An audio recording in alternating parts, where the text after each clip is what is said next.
Me Nevada, or as she's known to her followers, Veronica, the TikTok and Instagram sensation who's been popping up on everyone's feed lately whether you asked for it or not. With her unmistakable Russian Barbie vibes, over-the-top glam, and a wardrobe straight out of a high-fashion fever dream, she's like your favorite Pinterest board. If it had a meltdown, scroll through her profile for 5 seconds, and you'll find her posing against some moody, urban backdrop, locking eyes with the camera like she's casting a spell, all while dropping captions that are either deeply poetic or completely unhinged. Now don't get it twisted. Nevada is successful. You don't just stumble into 7 million YouTube subscribers and 2.6 million Instagram followers by accident. She's clearly cracked the influencer code and built a brand that works. But here's where things get messy. Because having a platform doesn't mean you know how to use it responsibly. And Nevada? She's been treating her online presence the way a toddler treats a Sharpie and a white wall, chaotic, reckless, and somehow calling it art. Now, let's talk about the company she keeps. Nevada's been seen cozying up with influencers like Anna Malingan and Jenna, both of whom have made a name for themselves online with content that leans heavily into the suggestive side of things. Anna? She's a full-blown OnlyFans creator and completely unapologetic about it. She packages her adult content like it's a designer label. Think Chanel, but NSFW. Then there's Jenna. She hasn't officially announced she's on of, but let's be real. You don't need the Mystery Incorporated gang to crack that case. Her entire online persona revolves around sex appeal, and it's clear where the brand is headed. And Nevada? She's right there with them, laughing, posing, and promoting side by side like this is just another influencer brunch. All while knowing that her audience is made up of millions of young teens, some as young as 12, who see her as the edgy big sister they wish they had. Now don't get it twisted.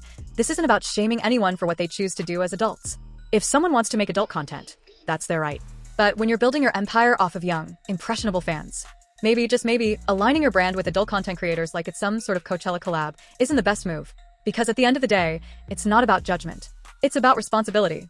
When they're beautiful, they go straight to sex work. It's so bad because when they're young, right, their bodies and I guess their minds can adjust. But when they get old and their bodies and their brains slow down, it's going to be so sad for them. I say this all the time. If you don't believe me, look at the highest rates. Look at the stats. Porn stars and sex workers have the highest rate of suicide rates, depression rates. It's harming them. A lot of people say, well, you know, they're just doing them. Who is this harming? It's not harming anyone. You have got to be incredibly ignorant for thinking that. Because it harms a lot. It does a lot of harm, okay? Now, let's get into the absolute mess that is Nevada's eating disorder-coded content. And trust me, I wish I was exaggerating, but I'm really not. She recently dropped a What I Eat in a Day video that basically glamorizes not eating and presents it like it's some dreamy, aspirational lifestyle. The video opens with her sipping on a Red Bull, not in a, hey, I'm struggling kind of way, but in full-blown aesthetic vlog mode, soft filters, chill background music, cutesy captions. Like this is just another quirky morning routine. No mention of health. No disclaimers. Just straight-up romanticizing disordered habits, all wrapped in pastel tones and lo-fi vibes. And that's dangerous. So my morning starts with buying a Red Bull.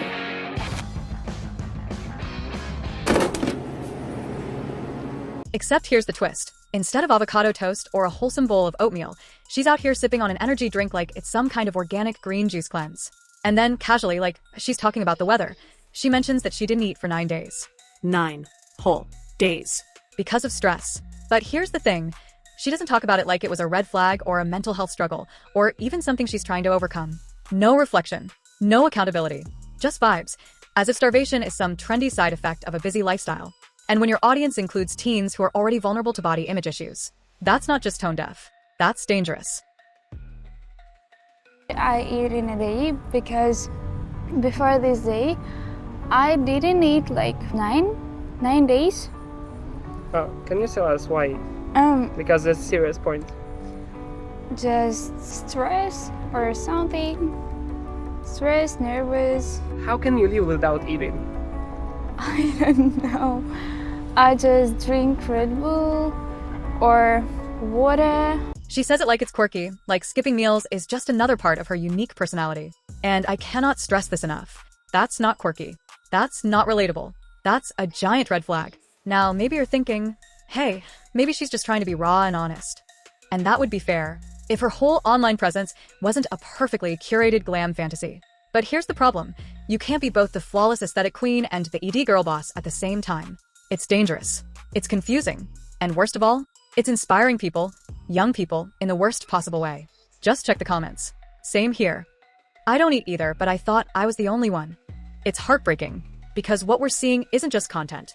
It's young girls identifying with toxic behavior, treating it like a lifestyle instead of the serious issue it really is.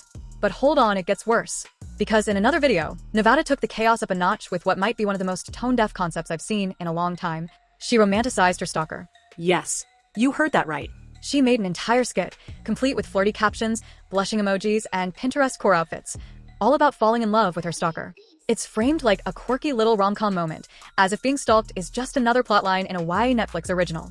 And if you didn't stop to read the comments or, I don't know, use your brain, you might actually think she was sharing a real story.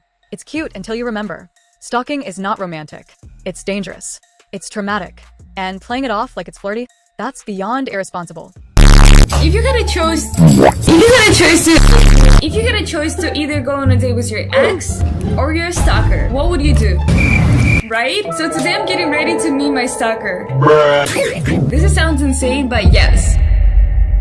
He really likes her. He's literally a psycho. No, he's actually obsessed with her. We're literally talking about the stalker. Hi, my name is Nevada and I'm going on a date with stalker. Now listen, I don't care how ironic or artsy the intention was. This was not it. I've been stalked. My friends have been stalked. And let me tell you, it's not cute. It's not cinematic. It's terrifying. It's invasive. It's traumatizing. It stays with you. This isn't a meet cute. It's not quirky content. It's not something you slap a flirty caption on for clicks. It's a serious, real-life issue. And the fact that she wrapped it in soft lighting, emojis, and romantic vibes to chase engagement? It's disturbing. Full stop. And to make it worse, no disclaimer, no warning, no hashtag to indicate it was fiction. Just vibes, and a completely reckless message being broadcast to millions. What's going on? What happened? Guys! Are you okay? Guys! You're scaring us. I fell in love. What do you mean? I fell in love. Ooh, that guy? Another one? Wait, who? Which one? The furry one? I don't know who's that. She drops this kind of content with zero context and expects everyone to just get it. But that's not how this works. Not when you've got a platform this big. Let's talk about the content itself. Aesthetically? Yeah, she nails it. She knows her angles. She's photogenic. Her videos are visually clean, trendy, and TikTok core perfect. But when you look past the filters and the fashion, there's nothing. No message. No authenticity. No personal growth. Just an endless carousel of cute outfits, cryptic trauma bait captions, and random skits that feel more bizarre than meaningful. And then, she drops another video, casually saying her diet is just vitamins and Red Bull. And what's the comment section doing? Cheering her on. OMG, Red Bull is my breakfast too. Like, no. This isn't relatable. This isn't empowering. This is brain rot. Literal brain rot. And the worst part? She knows. Nevada knows her audience is young. She knows how much influence she holds. And yet, she keeps pushing these behaviors like they're just part of her aesthetic, her vibe. Scroll through her other videos, and you'll see the same formula over and over. Look how edgy and different I am. But it's not real. It's not raw. It's curated edge. Manufactured chaos designed for attention, with no thought to who it's affecting or how. One day, it's a moody skit about heartbreak. The next, it's a casually delivered clip that low-key promotes disordered eating. It's always just enough to stir the pot, but never quite enough to get fully canceled. She walks that razor-thin line between controversy and attention bait like a seasoned pro. And honestly, that's the problem, because she's good at it. She knows that controversy gets clicks, that drama fuels the algorithm. And in an age of short attention spans and infinite scrolling, Nevada has figured out the formula to keep people watching, even if it means selling out her integrity in the process. And let's not ignore how her content is structured.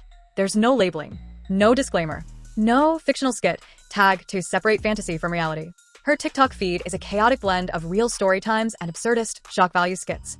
And as a viewer, you're left guessing. Constantly. 1 minute she's crying over a breakup. The next, she's acting out a romantic fantasy with a stalker. And there's zero clarity on what's real and what's just performative chaos. And here's the danger. When you leave millions of young, impressionable viewers to fill in the blanks themselves, that's not edgy content. That's not artistic mystery. That's a recipe for absolute chaos. And then there's the fans. The diehard defenders who will back her up no matter what. It's just a skit. She's being real. You're just jealous. Look, supporting creators? That's great. I support tons of them. But here's the thing. Support doesn't mean blind loyalty. At some point, creators, especially ones with massive platforms, need to be held accountable. You can't post trauma bait for clout and then turn around and play the victim when people rightfully call it out. You can't say, I'm just playing a character, without ever telling your audience that it is a character. That's not art. That's deception. And the scariest part? Nevada's rise isn't an isolated case. It's part of a growing trend, a wave of influencers who blur the line between fiction and reality until nothing feels genuine anymore. And that's damaging.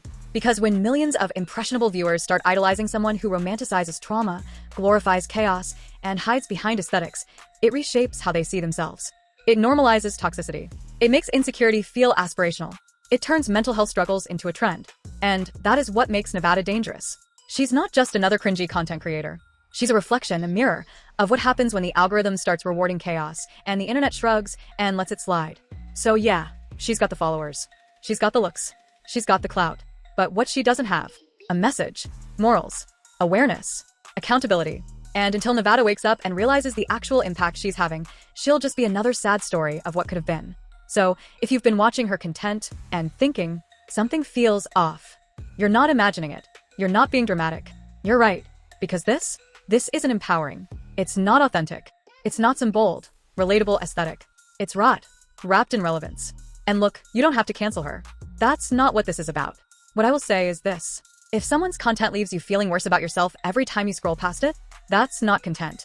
That's poison. You have the power to choose what you consume. So if Nevada's brand of chaotic glam is doing more harm than good, unfollow. Log out. Take a break. Hydrate. Read something. Call a friend. Touch some grass. And Nevada, if you're watching this, it's not too late to do better. See you in the next one.